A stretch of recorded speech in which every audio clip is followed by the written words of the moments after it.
পাকিস্তানে নিযুক্ত বাংলাদেশের হাই কমিশনার মোহাম্মদ ইকবাল হুসেইন দেশটির সঙ্গে সরাসরি ফ্লাইট চালুর পরিকল্পনার ঘোষণা দিয়েছেন। এই পদক্ষেপের মাধ্যমে দুই দেশের দ্বিপাক্ষিক সম্পর্ক আরও দৃঢ় হবে বলে আশা করা হচ্ছে।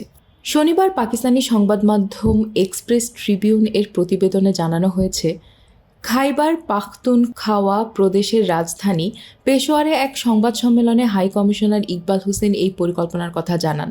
তিনি বলেন, বাংলাদেশ ও পাকিস্তানের মধ্যে গভীর ঐতিহাসিক সম্পর্ক বিদ্যমান এবং সরাসরি বিমান পরিষেবা চালুর মাধ্যমে উভয় দেশের ভ্রমণ ও যোগাযোগের সুবিধা বাড়বে। তিনি আরও বলেন, সরাসরি ফ্লাইট চালুর ফলে পর্যটন, শিক্ষা এবং বাণিজ্য খাতে সহযোগিতা সম্প্রসারিত হবে।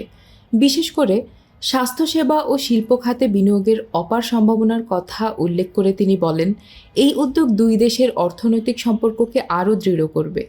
বাংলাদেশ ও পাকিস্তানের মধ্যে বাণিজ্য সম্প্রসারণের কথা তুলে ধরে হাই কমিশনার জানান, দুই দেশের মধ্যে চট্টগ্রাম ও করাচিকে সংযুক্তকারী শিপিং রুট ইতোমধ্যেই চালু রয়েছে, যা আমদানি রপ্তানি বাড়াতে সহায়ক হচ্ছে। তিনি বলেন, বাংলাদেশি পণ্যের প্রতি পাকিস্তানের বাজারে চাহিদা ক্রমশ বাড়ছে।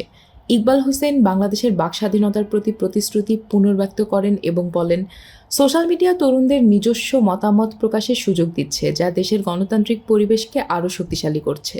হাই কমিশনার বাংলাদেশের আসন্ন জাতীয় নির্বাচন নিয়ে আলোচনায় বলেন, দেশের প্রধান লক্ষ্য অর্থনৈতিক উন্নয়ন এবং স্থিতিশীলতা বজায় রাখা।